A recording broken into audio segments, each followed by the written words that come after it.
terlalu sering nyekrol, lupa minum, lupa gerak, ginjalnya kena. Nah, ini ada beberapa solusi praktis ya. Ini tapi tiap orang bisa beda-beda. Kalian yang tahu cara terbaik menghindari overload informasi. Yang pertama, prioritas. Pastikan kalian punya prioritas. Tidak semua informasi harus ditelan di dalam. Ada yang dilewatkan begitu saja, banyak yang harus di-skip, diloncati saja.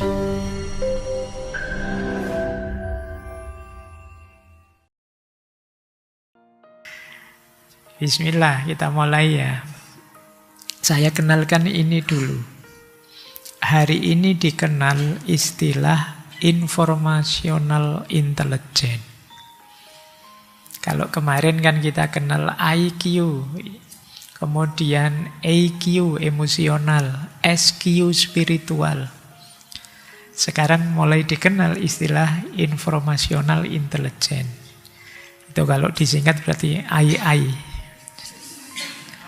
Pokoknya saya itu ya, II, informational intelligence. Ini kemampuan seseorang mengelola, menilai, dan menggunakan informasi. Jangan dikira ini sederhana. Kalau sekedar memasukkan informasi ke kepala, setiap kita mungkin bisa, tapi mengelolanya dengan benar, menilainya dengan pas, menggunakannya dengan bijak, dengan efektif, tidak semua kita bisa. Jadi sebagaimana EQ, SQ bisa ditingkatkan, IQ juga mungkin dengan latihan tertentu bisa meningkat, II ini juga bisa. Maka apalagi hari ini, di era informasi ini kita harus mampu ini. Kalau tidak, kita akan tenggelam. Bahkan mungkin kita akan hancur karena informasi yang salah, informasi yang keliru. Cirinya informational intelligence itu, II-mu tinggi kalau yang pertama, kamu mampu mencari informasi yang tepat. Saya perlu informasi tentang ini, berarti mencarinya di situ. Itu kemampuan ini, itu menunjukkan informational intelligence-mu tinggi. Banyak di antara kita yang tidak bisa, sekedar mencari tempatnya informasi yang pas tentang ini di mana, itu kita masih gagap, masih bingung. Kadang-kadang informasi tentang agama malah nyarinya di konten itu. Di konten ini, yang isinya orangnya tidak ngerti agama misalnya. Nah ini saja kamu tidak paham. Yang punya otoritas keilmuan siapa? Misalnya online, situs web yang bertanggung jawab, bidangnya sesuai yang kamu cari mana, dan lain sebagainya. Jadi yang pertama, mampu mencari informasi yang cocok, relevan, di mana. Kemudian yang kedua, mampu menilai kualitas dan kebenarannya. Kita bisa mendeteksi, ini tidak cocok, ini tidak sesuai. Ada yang salah prosedurnya ini. Ini kemungkinan hoax, ini kemungkinan. Ini berarti informational intelligence-mu tinggi. Yang ketiga, mampu menggunakan informasi. Banyak di antara kita wawasannya luas, di kepala kita penuh dengan konsep-konsep, informasi membanjir tiap hari, tapi kita tidak mampu menggunakannya. Kalian mungkin sering kaget ya. Misalnya kalian dengar apalah konten YouTube apa, itu tiba-tiba, iya ya, sebenarnya saya tahu yang disampaikan ini, tapi di dia ternyata itu bisa jadi kesimpulan yang luar biasa.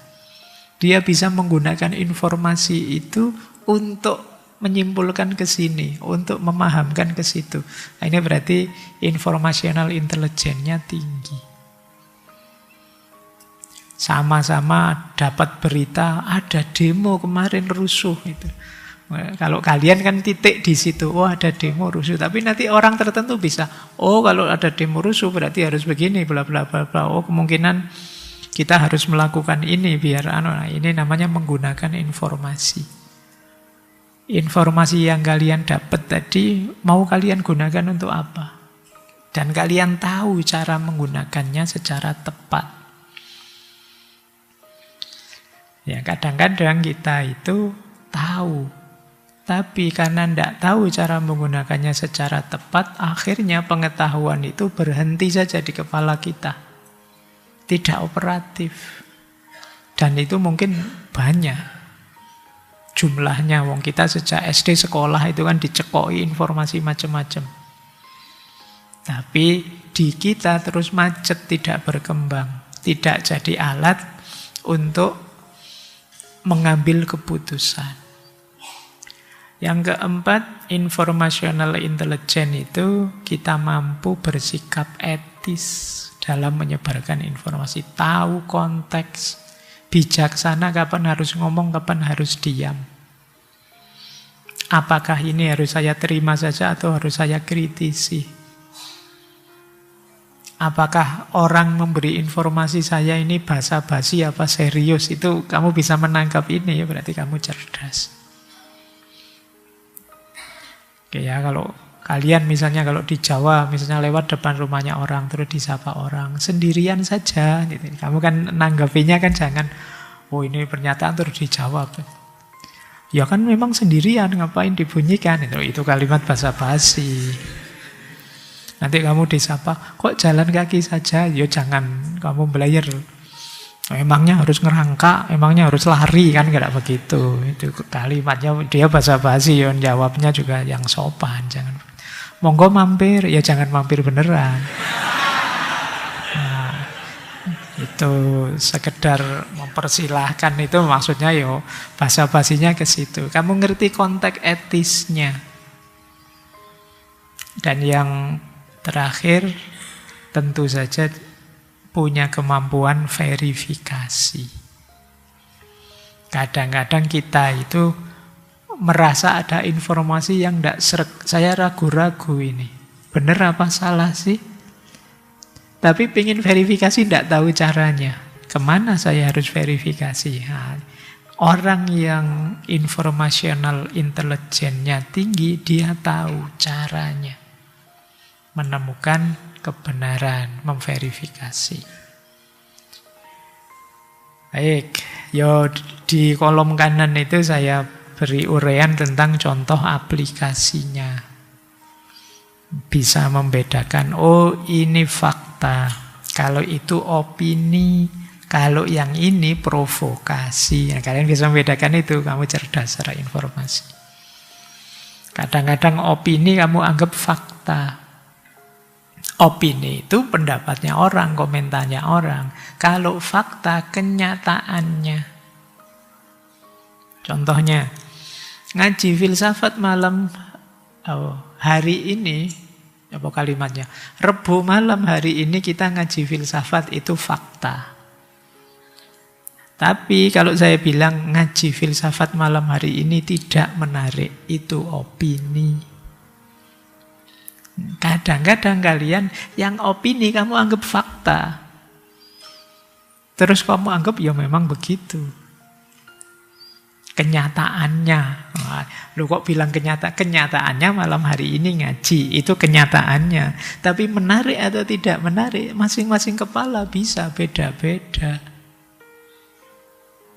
Nah, tapi kita sering menganggap yang opini itu terus jadi fakta. Apalagi provokasi. Provokasi kalimatnya jelas sebenarnya. Tapi kadang-kadang kamu menganggapnya itu fakta. Nah, orang cerdas informasi itu bisa membedakan. Kalau ini dia ngomong fakta. Tapi kalau sampai di bagian ini opininya dia, komentarnya dia. Ya, baik. Ya, cirinya kalau itu opini, mungkin saja orang lain punya pendapat berbeda. Itu berarti opini. Lepas dari kamu setuju atau tidak opininya, tapi ya posisikan opini sebagai opini, fakta sebagai fakta. Ini yang kadang-kadang kita masih kabur, belum bisa membedakan antara opini dan fakta. faktanya kalian pakai baju warna hitam misalnya. Nah, ini fakta, tapi terus kamu tidak pantas deh pakai warna hitam lagi. Ini opini. Gitu loh. Yang lain bisa punya opini berbeda. Jadi jangan disebut, wah faktanya kamu tidak pantas. Enggak, bukan faktanya kamu tidak pantas itu. Opininya temanmu kamu tidak pantas. Baik, terus kalau hari ini contohnya lagi, cerdas informasi itu cara menggunakan teknologi informasi. Bisa. Nah, ini banyak loh yang masih gagap. Saya khawatir mungkin banyak di sini yang semesternya sudah tinggi, tapi kalau masuk perpustakaan bingung. Padahal ya sudah dilatih bolak-balik, masih gagap. Nyari katalog masih bingung, masuk perpustakaan bingung. Itu berarti kamu kurang cerdas informasi. Nanti lihat katalog, nama pengarangnya dibalik aja kamu stres nih. Ini gimana sih ya? Gitu nanti. Nah, itu kurang cerdas secara informasi. Jadi tahu caranya. Kalau sekarang ya Google, dipahami algoritmanya dan lain sebagainya. Ini contoh aplikasinya. Termasuk cerdas informasi itu tidak menyebarkan informasi secara tidak etis, di luar konteks, atau memanipulasi informasi dan lain sebagainya. Kemudian seperti tadi ya, bisa mengubah informasi jadi pengetahuan dan juga bisa diterapkan. Baik, ini nambah wawasan kita. Mungkin kalau ada waktu kita bisa bahas panjang tentang informational intelligence ini. Bagaimana kita juga hari ini tidak sekedar harus cerdas secara intelektual, cerdas secara emosional, cerdas secara spiritual, tapi juga harus cerdas informasi. Bahkan kalau melihat situasi hari ini, kecerdasan emosionalmu bisa rusak ketika masuk informasi yang salah. Kecerdasan spiritualmu bisa bubar kalau masuk informasi yang tidak tepat. Jangan dikira ini sepele. Kenapa? Karena ya semuanya kuncinya di pikiranmu. Sementara pikiran itu tergantung informasi yang kalian masukkan.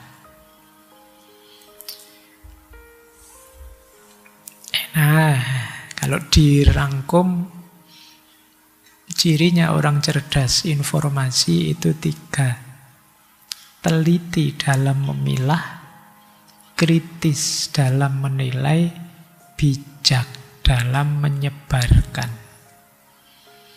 Kalau kalian sudah punya kompetensi ini, insya Allah kalian sudah cerdas informasi. Tidak sembrono memasukkan hal-hal yang keliru, yang tidak penting di kepala kita. Baik, kita mulai masuk ke mencari kejernihan lewat informasi. Saya awali dari sini ya. Ini problem informasi masa kini. Apa itu? Ini yang paling banyak dikeluhkan orang hari ini. Apa? Overload informasi. Banjir informasi. Kalau zaman dulu, kalau ada orang kok, kalau diajak ngomong tolah-toleh bingung, ngah-ngoh terus disebutnya, wah kamu tell me, kurang update, kurang informasi. Kalau dulu kan begitu. Anak ndak pinter itu disebutnya kurang informasi. Hari ini situasinya mungkin terbalik. Saking banyaknya informasi, kita jadi bingung sendiri, tolah-toleh juga akhirnya. Iki yang benar yang mana, yang cocok yang mana, yang sesuai yang mana. Kok informasi banyak sekali, kadang-kadang isinya bertentangan. Banjir. Kemarin saya baca ada istilah tidak sekedar banjir informasi, tapi tsunami informasi. Luar biasa itu. Ya, mungkin sebentar lagi juga ada kiamat informasi. Mungkin kiamat informasi itu ketika sudahlah benar salah sudah sama sekali kita tidak bisa detek. Apakah ini benar, apakah ini salah, kita sama sekali susah. Itu kiamat sudah kita. Kita menganggapnya benar ternyata salah, kita menganggapnya salah ternyata benar. Kita selalu ketipu, kita kecelik terus kita. Itu kiamat sudah informasi ya. Nah, kita pelajari sebentar ya, akar sampai solusi dari overload informasi ini. Akarnya apa? Kenapa sih kok sekarang informasi itu membanjir? Yang pertama karena hari ini kita mudah terhubung kemanapun karena perangkat digital kita. Jadi itu yang pertama, konektivitas digital, akhirnya terjadi proliferasi data.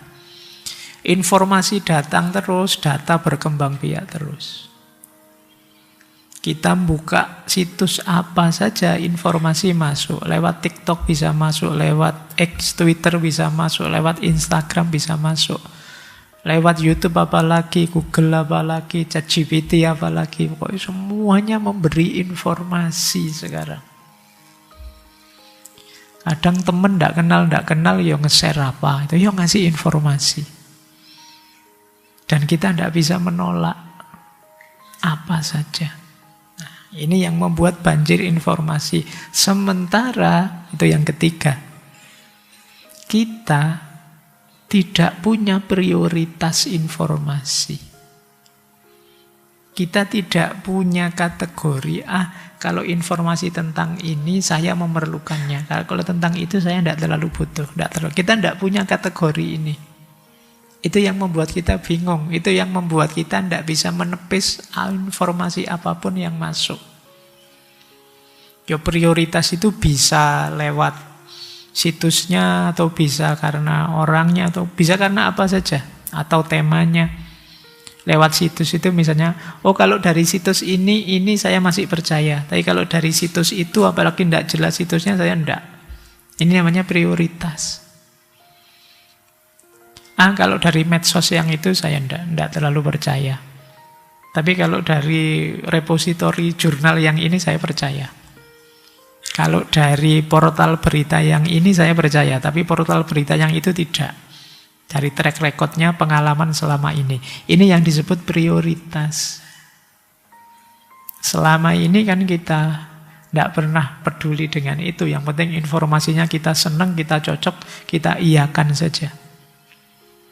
Kadang-kadang sekarang banyak yang bahkan sumbernya tidak disebut. Kalau sumbernya tidak disebut, tidak usah dipercaya dulu pasti. Cari dulu sumbernya. Ketahuan sumbernya pun, sumbernya dari situ toh. Kalau dari situ tidaklah saya. Caranya begitu. Tapi selama ini kita tidak begitu. Asal informasinya cocok dengan kita jempoli. Asal informasinya bertentangan dengan kita marahi, kita kritik. Cara kita selama ini hanya begitu. Yaitu nama lain dari tidak kritis. Baik, apalagi kita tidak punya filter. Apalagi hari ini sebagian besar kita itu multitasking. Urusannya banyak macam-macam. Mahasiswa itu kadang bolos, kan ada sibuk saya Pak gitu. Padahal sibuknya mungkin tidak penting, tapi kan tetap sibuk namanya. Jadi kita banyak urusan. Hari ini jarang, kemarin saya baca penelitian itu Gen Z, generasi kalian, generasi Z, itu yang tahan melakukan satu aktivitas lebih dari 20 menit. Sebagian besar saya yakin kalian kalau makan sambil buka HP. Ya kan? Kuliah pun dosennya capek-capek jelasin kamu sambil WA-an. Gayanya kayak nonton laptop, kayak belajar itu. Padahal itu chattingan, ngobrol, apa. Karena banyak multitasking, banyak yang disambi. Jadi kalian baca berita, kalian baca WA, kalian buka Instagram, itu sebenarnya sambil melakukan apa yang lain. Tentu saja daya filtermu lemah. Sambil makan tiba-tiba ada berita, wah ada kasus apa gitu, terus kamu, wah itu sambil makan itu. Akhirnya beritanya tidak terlalu paham, makannya juga tidak menikmati. Dua-duanya nggak dapat kalian. Itu. Jadi akarnya ada di sini, banjir informasi itu terjadi. Kalian nyapih gadget kan sulitnya luar biasa sekarang. Baik. Gejalanya apa, ciri-ciri kalian kena sindrom overload informasi ini? Yang pertama, cirinya apa? Produktivitas menurun. Jadi kalian tidak produktif, hidupmu mengalir saja, diombang-ambingkan oleh informasi. Kalau diajak debat, kalau diajak ngobrol, wah, materimu banyak sekali itu. Ngobrol semalam tidak habis-habis. Tapi terus produktivitasmu menurun. Ya tidak jadi tulisan, ya tidak banyak baca buku, ya tidak banyak. Produktivitasmu menurun. Ya tulisan pun yang diwajibkan dosen saja. Itu pun minta tolong ChatGPT. Itu pun tadi kamu sendiri tidak ngapa-ngapain. Tidak ada karyamu.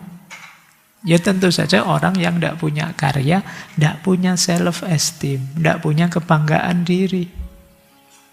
Berarti kalau kalian dapat tugas apapun dari dosenmu, terus minta tolong ChatGPT, atau sekedar jiplak sana jiplak sini, orang lain mungkin tidak tahu, tapi kalian sendiri yang tahu. Dan itu membuat dirimu pelan-pelan merasa, apa sih yang dibanggakan dari diriku? Meskipun tidak bunyi begitu, tapi self-esteemmu turun banyak. Kamu jadi kurang percaya diri. Kamu tidak punya kebanggaan. Padahal hidup perlu ini. Oke, jadi ciri pertama, kalau kalian sudah mulai, misalnya, saya ini sudah semester 9 loh Pak, tapi rasanya belum apa-apa. Jadi mulai itu ciri-ciri sudah. Padahal kelihatannya kamu sibuk sekali, kelihatannya aktif sekali, tapi kok tidak ada apa-apanya. Kemungkinan kamu terjebak di overload informasi ini. Yang kedua, overthinking. Bingung kalau mau ngambil keputusan. Sekedar mau makan malam di mana, itu pikiranmu panjang. Kalau di warung sana, saya baca di online itu bintangnya cuma 3. Nanti jangan-jangan tidak enak. Tapi kalau di warung sini, pesen GoFood tinggal mejet saja, itu bisa jam-jaman itu. Ini warung sini. Anda nanti gitu terus. Overthinking, terlalu banyak data yang kamu miliki, kamu tambah bingung sendiri. Tidak bisa memutuskan. Apalagi terus kamu mempertimbangkan komennya orang yang ini, komennya orang yang itu, sudah. Dan itu kelihatan kan kalau kamu belanja online itu panjang sekali. Sekedar mau beli sandal jepit 12.000, itu kamu nyekrol, khawatir ketipu Pak, khawatir keliru Pak, terus panjang. Alah beli di toko sebelah selesai. Tapi habis waktumu. Ya banyak sih detail, data macam-macam ada di dunia digital. Tapi kayak tadi ketika kamu tidak punya prioritas, habis kalian waktumu. Terlalu banyak informasi, kadang-kala menyusahkan. Kemudian kita merasa kewalahan. Kita kebingungan. Ini rasanya benar, itu juga rasanya benar ini. Terus kamu jadi tambah bingung, kewalahan. Akhirnya stres. Sulit kita konsentrasi. Nah, itu gejala-gejala ini ya. Kalau kalian merasa gejala-gejala ini, segera bertobat.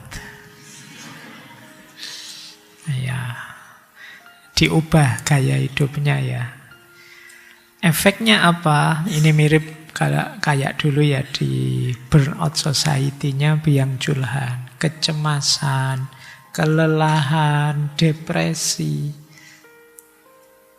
psikosomatik, penyakit yang semula di pikiran terus merambat ke fisik. Akhirnya sekarang banyak yang asam lambung naik. Kecemasannya naik, asam lambungnya naik. Terus pusing, naik lagi ke kepala jadi vertigo, dan lain sebagainya. Ini penyakit-penyakit populer hari ini. Tiap hari kaget oleh informasi macam-macam, terus jantung. Terlalu sering nyekron, lupa minum, lupa gerak, ginjalnya kena.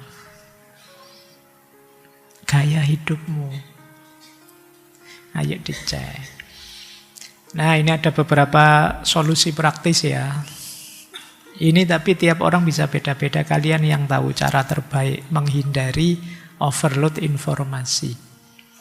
Yang pertama, prioritas. Pastikan kalian punya prioritas. Tidak semua informasi harus ditelan, didalami. Ada yang dilewatkan begitu saja, banyak yang harus di-skip, diloncati saja. Kalau kalian tidak punya ini, tetap kalian akan kelelahan.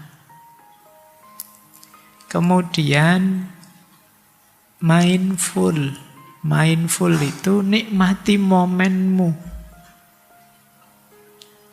Ini lawannya multitasking tadi. Fokuslah pada satu aktivitas, satu kegiatan di satu waktu. Biar kalian bisa menikmatinya. Singkirkan yang menggoda, distraksi yang tidak penting. Ambil waktu untuk istirahat. Hari ini rasanya kita jarang secara sengaja, ini waktunya istirahat. Terus semuanya ditaruh, cuci kaki, wudhu, terus tidur, itu jarang begitu. Kita sampai detik-detik terakhir nyawa kita kemana, itu masih pegang HP. Terus HP-nya kadang jatuh sendiri, blok gitu terus. Ya, oke ya. Saya bisa ngomong gini kadang ya karena pengalaman. Ya. Jadi makanya saya bilang kita itu hari ini jarang yang tidur. Sebagian besar kita itu ketiduran. Jadi karena sampai detik terakhir mau tidur itu kita masih beraktivitas. Yo main HP. Ya paling enggak kalau enggak main HP lihat TV lah ya.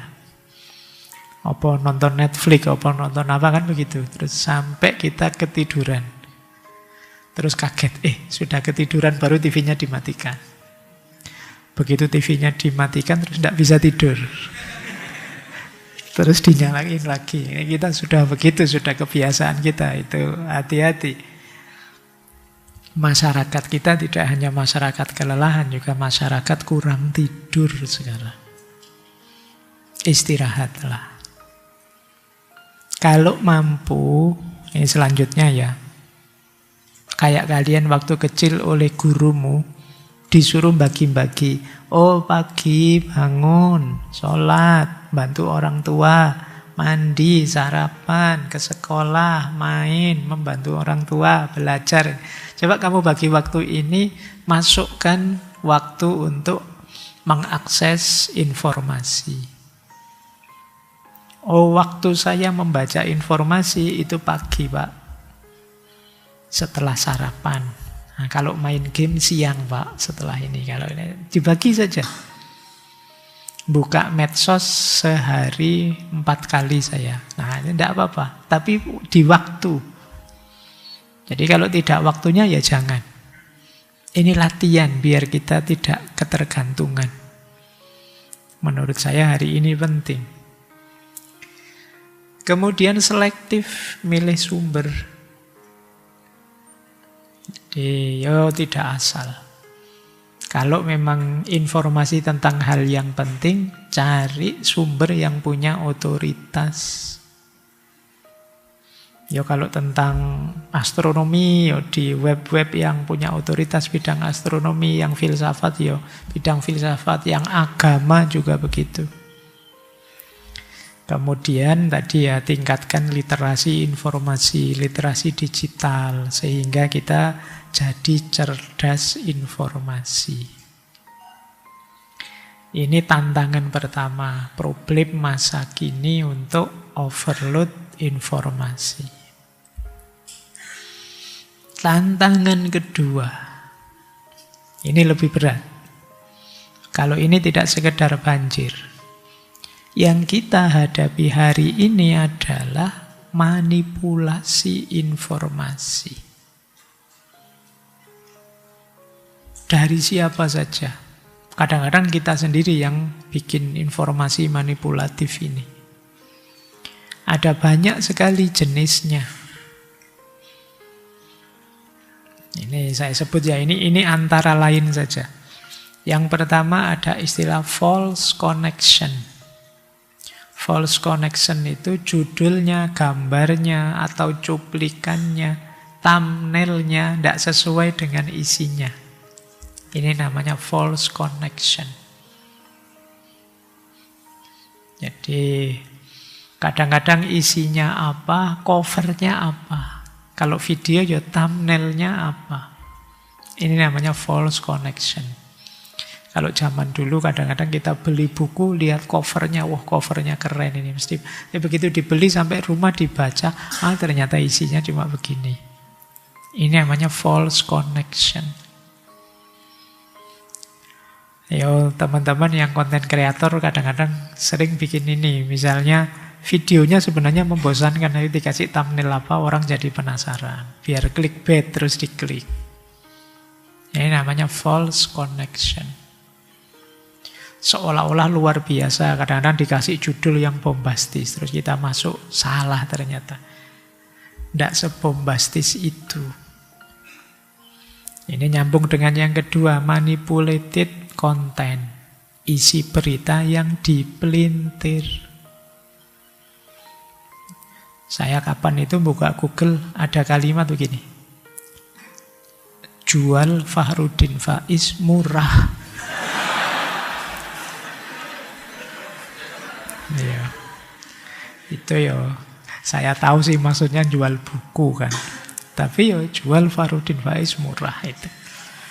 Itu mungkin bagi orang yang tertarik itu berapa ya harganya Pak Faiz, terus kamu klik. Ternyata ya murah, diskon lagi 40% misalnya. Nah, itu pinternya orang bikin iklan kadang begitu. Terus ada lagi jenis misleading. Misleading itu biasanya benar sih informasinya, tapi di frame, diinformasikan sebagian saja, sehingga orang jadi salah paham. Misalnya ya, ngaji filsafat ini terus difoto yang bagian belakang, yang berdua sama pacarnya yang di sana mojok berdua, difoto terus kayak gini nih kelakuannya ngaji filsafat. Dia tidak bohong, buktinya ada gambar begitu di sana, tapi yang lain yang ngaji serius di depan tidak ditampilkan. Ini namanya misleading. Membuat orang salah paham. Nah, kita sering dengan kepentingan tertentu misleading ini. Kalau kita benci dengan orang, ya kita cari sudut pandang yang menguntungkan kita, menjelekkan orang itu. Atau sebaliknya. Jadi biasanya kita ngambil misleading. Kemudian ada fabricated. Fabricated itu memang dibuat-buat. Sebenarnya tidak pernah terjadi, tapi dibuat-buat saja. Nah, mungkin kamu bikin prank apa di sini yang pas diramaikan, terus orang nganggapnya beneran ada. Itu fabricated. Sengaja dibikin. Biar rame, yuk. Nah, itu kadang-kadang kan konten kreator itu kadang memang sengaja bikin. Nah, dibuat-buat, padahal sebenarnya tidak pernah terjadi. Atau sponsored content. Konten sponsor itu kayak berita, kayak film, kayak apa, tapi hakikatnya ya sponsor saja sih, iklan. Kan sering kita lihat itu ada konten apa itu, ternyata jualan, terus kita komen, S3 marketing ini. Nah, itu, ya itu berarti itu sponsor, ada pesan sponsornya. Misalnya mentang-mentang saya nulis buku 50 tahun misalnya, terus tema ini sebenarnya tidak ada hubungan dengan buku itu, terus tak giring-giring ke sana ngomongnya biar nyambung sama buku itu. Itu sama sebenarnya, sponsored content. Baik. Terus ada false content. Informasinya benar, tapi dipakai untuk hal yang salah. Itu namanya false content. Kadang-kadang begini. Saya ingat zaman dulu ada kecelakaan di Afrika. Bis. Itu yang tewas banyak. Terus yang tewas itu dijajar-jajar di pinggir jalan gitu. Terus ada yang ngambil gambarnya, terus diupload, inilah kekejaman tentara Israel misalnya. Ya Israel kejam, tapi gambar itu false, salah. Itu bukan gambar perang Israel-Palestina, itu gambar kecelakaan di Afrika. Kita sering tertipu dengan model false content ini, ada gambarnya. Nanti gambar demo 98 diberitakan hari ini, bukan peristiwa di situ dijadikan ilustrasi peristiwa ini. Ini namanya false content. Terus ada satir atau parodi, tapi bagi yang tidak paham terus dianggap serius. Padahal itu satir saja, itu parodi saja, tapi terus dianggap serius. Kemudian ada imposter. Imposter konten itu biasanya mengatasnamakan seseorang atau lembaga tertentu, padahal tidak. Itu imposter. Oh ini sudah menteri ini loh yang bilang, udah menterinya tidak. Itu imposter namanya. Oh ini lembaga ini loh yang sudah menyatakan lembaganya tidak bilang begitu. Itu namanya imposter. Ada yang jenis propaganda. Jenis propaganda itu ya memang sengaja untuk mempengaruhi publik, membangun opini.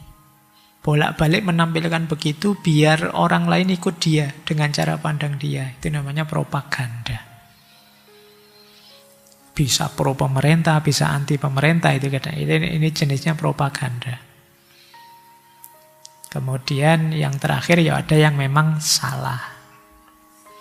Orangnya tidak punya tujuan jelek sih, tapi ya memang keliru informasinya. Dia salah informasi, misinformasi. Namanya error. Jadi ini problem ini lebih berat, memerlukan daya kritis kita. Disinilah teman-teman pentingnya kita belajar critical thinking. Berpikir kritis. Karena dunia kita hari ini, dunia informasi kita penuh manipulasi-manipulasi. Gambar ini dulu pernah saya sampaikan ketika membahas post-truth. Coba ya, ini namanya framing dan priming. Peristiwanya itu sebenarnya gambar yang tengah itu. Jadi ada tawanan, ditangkap, yang satu menodongkan senjata, yang satu ngasih minum. Tapi nanti bisa di-frame bagian kanannya saja atau bagian kirinya saja.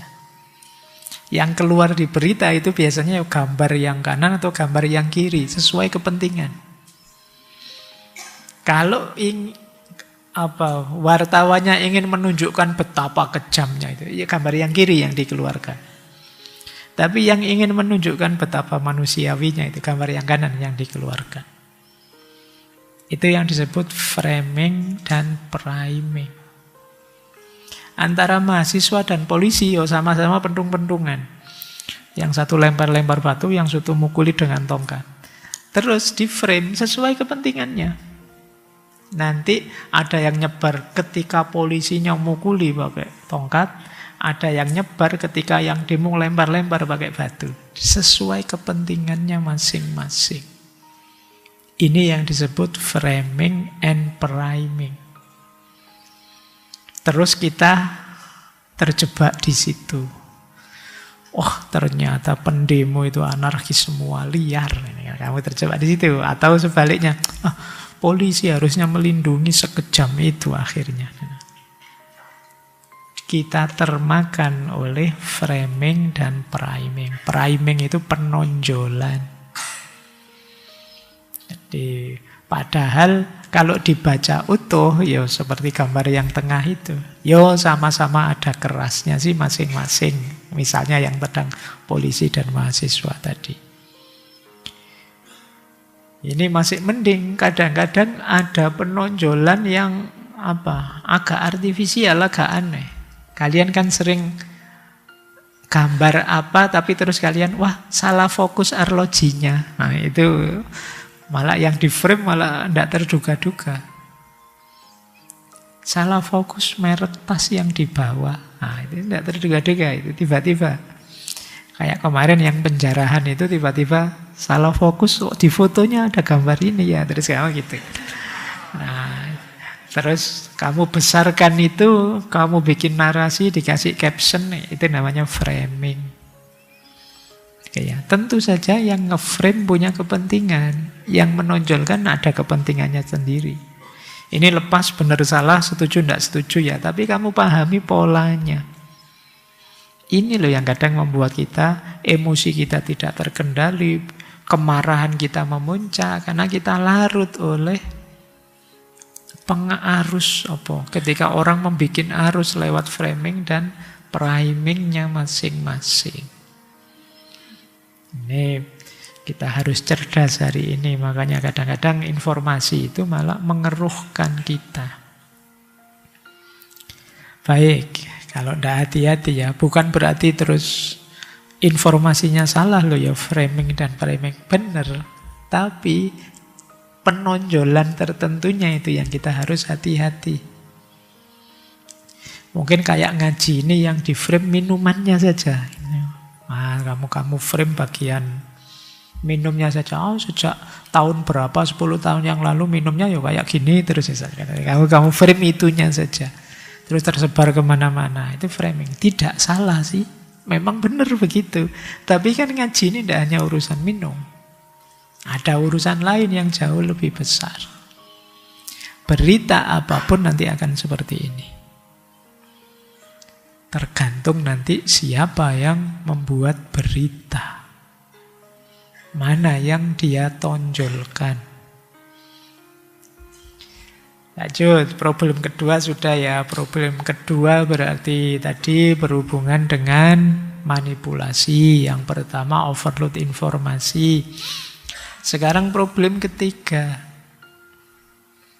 Kalau ini hubungannya dengan teknologinya. Jangan salah, teknologi itu ya membantu tapi juga mengurangi. Ini teori teman-teman dulu pernah kita bahas di Marcel McLuhan. Media is message. Dulu ya dicari di tema-tema belum lama. Mungkin 3-4 bulan yang lalu. Jadi kata McLuhan, teknologi apapun yang dibuat oleh manusia, teknologi itu kan memudahkan sebenarnya. Selalu dia bermata ganda. Yang satu extension, yang kedua amputation. Yang satu menambah, memperluas, di sisi yang lain dia mengamputasi, memotong. Ya, contoh sederhana misalnya kalkulator. Lahirnya kalkulator itu menambah kemampuan kita hitung-menghitung. Sekarang hitung-hitungan berapapun, ayo, wong ada kalkulator. Tapi pada akhirnya mengamputasi kemampuan kita berhitung secara manual. Itu namanya terpotong. Kalian hitung-hitungan mungkin bingung. 12 kali 17 berapa? Wah, suwi mikirnya kan. Berapa ya Pak? Sudah sampai orang tersebut. Tapi begitu ada kalkulator cepat. Tapi ketergantungan kalkulator pada akhirnya ya kalian jadi mandul di bidang hitung-menghitung. Dulu zaman saya SD ada mencongak. Saya tidak tahu, hari ini mungkin masih ada ya mencongak itu. Ya paling tidak hafal-hafalan perkalian, tambah, kurang, 1 sampai 10 lah, paling tidak gitu. Jangan-jangan ada yang sudah mahasiswa semester 8 terus 7 kali 7. Lama mikirnya itu. Semoga tidak begitu ya. Ya sampai 10 lah bisa ditolerir. Kalau sudah belasan, alhamdulillah. Tapi ini karena sekarang gampang teknologinya. Apalagi kalkulator sekarang masuk HP, masuk tambah simpel lagi. Jadi extension memudahkan, menambah kemampuan, tapi terus amputation. Kendaraan bermotor, itu memudahkan kita mobilitas kemana-mana. Tapi ada amputasinya. Amputasinya apa? Manusia jadi kurang gerak. Ya kurang gerak, efeknya ke kesehatan juga ada. Bayangkan zaman dulu ya, sebelum ada kendaraan bermotor, orang kemana-mana ya pakai jalan kaki, mungkin ya kendaraannya pakai binatang dan lain sebagainya. Badannya lebih banyak gerak, tapi sekarang lebih mudah, ada amputasinya. Nah, teknologi informasi juga begitu. Ayo kita lihat ya, apa yang dimudahkan, kemudian apa yang dilemahkan dari teknologi informasi. Di situ saya kasih contoh 3 aspek. Yang pertama, internet dengan Google dan lain sebagainya. Ada extension luar biasa dari internet, memperpanjang daya jangkau pengetahuan kita.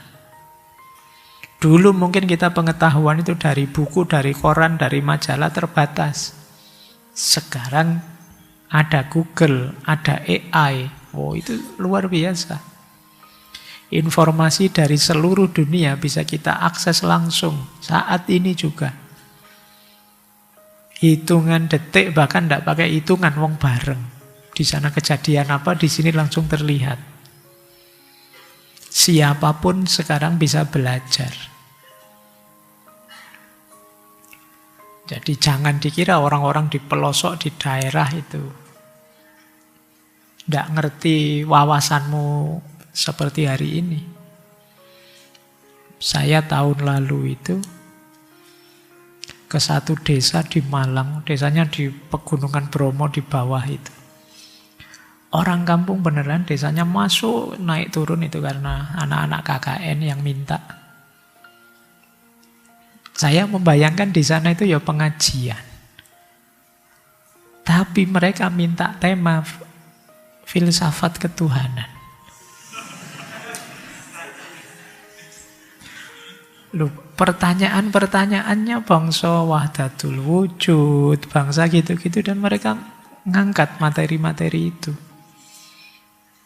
Ya waktu saya tanya, ngerti wacana-wacana begitu dari mana? Dari YouTube, banyak sekarang. Oh, itu kan luar biasa. Jadi kalian jangan kegeeran merasa bahwa kalian yang hadir ikut ngaji paling pinter. Tidak juga. Sekarang di mana-mana pengetahuan masuk. Ke desa-desa paling pelosok masuk. Sudah. Oh, ini kan extensionnya dari teknologi informasi. Tapi tentu saja ada amputationnya, ada yang dipotong. Apa yang dipotong?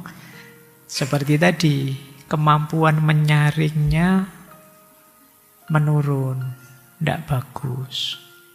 Kita tidak bisa memfilter, ini pasti benar tidak sih? Ini baik tidak sih? Ini relevan tidak sih? Ya, itu tidak semua orang bisa. Kemampuan kita terus turun karena kita menggantungkan saja pada internet. Daya ingat jangka panjang kita melemah. Jangankan sekarang ada GPS itu, pikiran kita males sudah. Daya jelajah pikiran kita. Ngukur jalan, ngitung ini nanti belok kiri kanan, itu sudah mulai jarang kita aktifkan. Apa-apa bergantung GPS. Padahal kadang ya dibelusuk ke sungai-sungai, ke hutan-hutan gitu. Nah, toh kalian percaya saja. Jadi ya ada bantuannya tapi ada amputasinya. Kemudian tentu saja amputasinya konsentrasi menurun tadi ya, karena terlalu banyak distraksi, isinya terlalu macam-macam. Medsos juga begitu. Ada banyak untungnya apa? Kita banyak relasi sekarang luas. Teman-teman kita SD, SMP, SMA, mahasiswa itu punya grup sendiri-sendiri padahal tempatnya jauh-jauh. Mudah sekarang. Berbagi pengalaman, berbagi opini mudah. Bikin gerakan gampang, sekarang cepat. Tapi tetap ada amputasinya. Amputasinya apa? Kita terlalu rame, akhirnya waktu untuk berpikir mendalam berkurang. Lebih banyak scroll-scrollnya daripada thinking-thinkingnya. Mikirnya banyak berkurang. Terus privasi menghilang. Apa saja kita bongkar, kita buka, kita ceritakan. Orang itu ngerti A sampai Z-nya kita, sampai yang paling dalam juga. Siapa yang bongkar? Kita sendiri. Wong kita mau ngapain aja kan selfie posting. Ngaji ini tadi sudah posting berapa kali? Berangkat. Kan gitu kamu. Berangkat ngaji nih, sudah. Sampai di masjid nih, sudah. Saya duduk di sini di foto. Pak Faiz sudah datang nih, sudah. Nanti materi. Sejak judul tadi sudah di foto, judul terus gitu. Jadi privasi kita hilang. Bahkan nanti makan malam apa di foto, menu malam ini, gitu. Orang tahu sampai kita makan apa, sampai detail. Kita galau ya curhat ke sana. Pikiranku kok enggak tenang ya, itu ya diposting. Terus orang jadi tahu sampai dalam-dalamnya kita. Dunia privat hilang. Kemudian apa? Polarisasi tambah kuat. Karena biasanya di medsos itu yang pro kumpul sama yang pro, yang anti kumpul sama yang anti, yang setuju dengan yang setuju. Nanti kalau di grup ini banyak yang setuju, kamu terus merasa tidak layak di grup itu, terus keluar, terus bikin grup sendiri. Ini biasa begitu. Polarisasi tambah kuat. Ini amputasinya media sosial. Manfaatnya besar, efeknya juga besar. Kalau aplikasi berita juga begitu. Berita sekarang kita mudah, aksesnya cepat.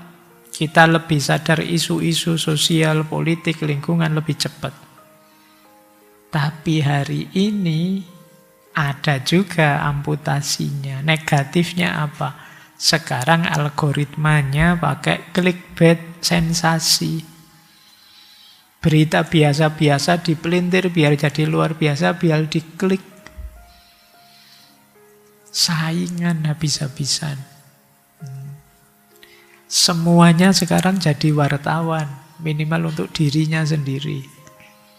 Ya kan kalian bikin channelmu sendiri kan sekarang semua AdSense-an. Di Twitter juga nyari AdSense, nanti di Facebook juga, di YouTube juga, semuanya kamu nyari uang. Akhirnya gimana caranya biar kamu tetap dapat uang banyak yang paling besar, terus apa saja kamu ceritakan, kadang manipulatif. Momen biasa-biasa kamu besar-besarkan biar luar biasa. Kecelakaan biasa mungkin senggolan yang tidak ada apa-apa. Itu, wah kamu ceritanya bombastis sekali. Tadi sore, sewaktu saya berangkat ngaji, tidak sengaja ada mobil yang angkara murka dia. Karena padahal gitu. Padahal ya peristiwanya biasa, ya setelah senggolan salaman. Tapi kita memberitakannya luar. Demi apa? Diklik orang. Atau kadang-kadang kita bikin penasaran. Foto dulu ya, captionnya besok. Terus orang tanya macam-macam, apa itu? Tunggu saja besok kejutannya. Terus besok ternyata tidak ada apa-apa, ya ceritanya flat saja. Nah kita sering begitu. Ini apa? Efek amputationnya. Sekarang justru channel-channel berita yang lurus-lurus saja, itu jarang diklik, tidak laku. Yang sering diklik yang sensasional, kontroversial, hal biasa disampaikan secara luar biasa. Ini kalau tidak hati-hati, saya membayangkan isi kepalamu itu betapa sibuknya, betapa riuhnya, ramenya luar biasa. Belum lagi komennya. Wah, justru bagian berita yang paling menarik kan komennya. Itu kamu ikut gegeran. Kalau ada orang komentar saling maki-maki, ya kamu membacanya itu seolah-olah mendengarkan langsung orang gegeran itu. Makanya manusia hari ini mungkin jarang berkata-kata, tapi kepalanya rame sekali. Jadi itulah extension dan amputation-nya teknologi informasi. Ini yang harus kita mulai ya, kita mulai ngatur, kita mulai hati-hati biar tidak mengeruhkan diri kita kan. Kita di banyak sesi mengidealkan batin, termasuk pikiran, hati itu jernih. Sementara hari ini ada pengaruh luar biasa melalui teknologi informasi.